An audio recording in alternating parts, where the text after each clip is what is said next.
Bonjour, je fais cette vidéo aujourd'hui pour vous présenter l'application AirShiny qu'on a réalisée dans le cadre de la SAE AirShiny Enedis. Donc je vais vous présenter comment l'installer en local sur votre machine et les différentes fonctionnalités que l'application propose. Donc tout d'abord les prérequis, il faut avoir Air d'installer sur sa machine et AirStudio également installé. On vient ensuite télécharger le dossier app présent dans le repo Git que je vous envoie par mail. Le dossier app contient, hop là, ça c'est pas ça y être. Contient le dossier data 3W et le fichier appr. Dossier data contient le CSV avec les données extraites initialement. 3W les utilitaires, tout ce qui est icônes, images utilisées dans l'application, fichier CSS et JavaScript, et l'application qu'on va venir lancer juste ici. Donc l'application se présente comme ça.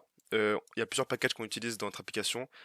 Vous avez besoin de les installer à la main. En fait, les quatre lignes ici font que quand on run, qu'on appuie sur Run App, ça vient vérifier si les packages sont déjà sur votre machine. Si c'est le cas, ça les installe. Et si c'est pas le cas, non, si c'est pas le cas, pardon, ça les installe. Et si c'est, je me suis perdu.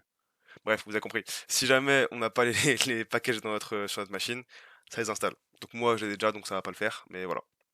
Donc on appuie sur Run App, l'application se lance. Une fois l'application lancée, on se retrouve sur cet écran de démarrage. Donc on remplit les identifiants que je vous envoie par mail. Moi, mot de passe 1, 2, 3. On se connecte et on arrive ensuite sur la première page. Donc on a 7 onglets dans notre application, 5 qui sont des graphiques et 2 qui sont un peu des onglets à part. Chaque onglet représentant des graphiques sont un peu construits de la même manière, donc je vais présenter celui-là en détail pour ensuite après survoler ceux qui suivent.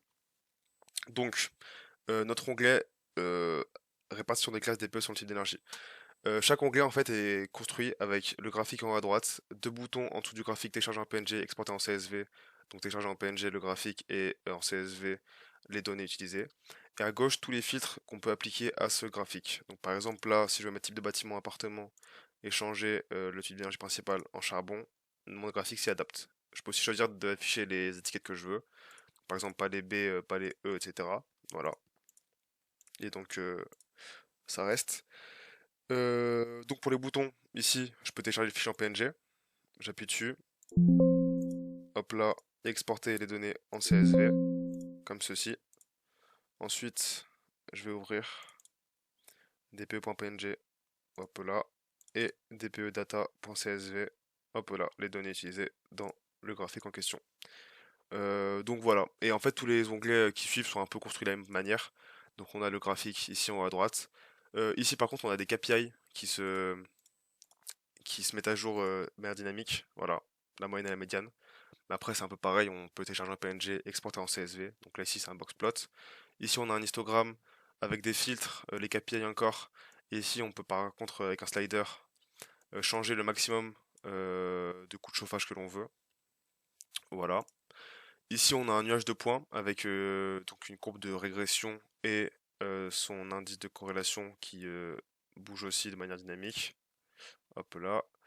Et on peut choisir la variable x et y que l'on veut. Donc il y en a trois, il y a la consommation, l'émission de CO2 et la surface habitable. Donc par exemple là, si je veux que la variable y soit la surface habitable, j'appuie ici et le graphique s'adapte en conséquent.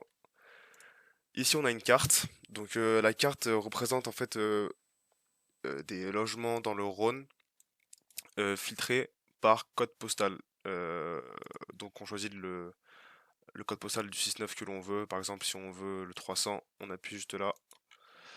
Et on voit que plus on zoome sur la carte, plus les points se dispatchent en points plus précis. Et ça représente du coup la consommation des habitats. Plus c'est foncé, plus ça consomme, et moins c'est foncé, moins ça consomme. Et on peut du coup sélectionner les énergies qu'on veut. Si on veut par exemple pas d'électricité, on appuie dessus, et hop là, ça se met à jour en conséquent. Ensuite, on a la page contexte du projet, enfin contexte, qui concerne du coup contexte du projet, donc qui explique le but de l'application et à quelle problématique elle répond avec les principales variables utilisées. En bas de page, on a l'aperçu des données, donc de notre fichier data CSV dont je vous ai parlé au début, des 20 premières lignes. Et pour finir, on a l'onglet paramètres qui du coup permet de changer de thème, passer du clair au sombre. Donc là, on voit que l'application C'est transformé en sombre, voilà, et tout change en fonction. Et ici, on a le bouton pour mettre à jour les données récupérées via l'API ADEM. Donc on appuie sur actualiser les données. Ça risque de prendre un peu de temps. Et une fois la mise à jour des données faite, le CSV dans l'application a été du coup mis à jour. Mais par contre, je vais quand même vous montrer les limites de l'application. Les graphiques, en fait, dans l'actualisation des données, il y a des filtres qui s'ajoutent. Par exemple, des types d'énergie qui s'ajoutent qu'il n'y avait pas avant. Et ça, nos graphiques n'arrivent pas à les prendre en compte. Donc certains graphiques ne bug pas, mais d'autres peuvent bugger. Ouais, voilà, typiquement ici. Après l'actualisation de données, certains graphiques bug. Donc voilà, je préfère quand même vous montrer les limites pour pas mentir. Mais voilà, en tout cas c'est notre application et c'est à peu près tout ce que je vais vous montrer. Merci de m'avoir écouté.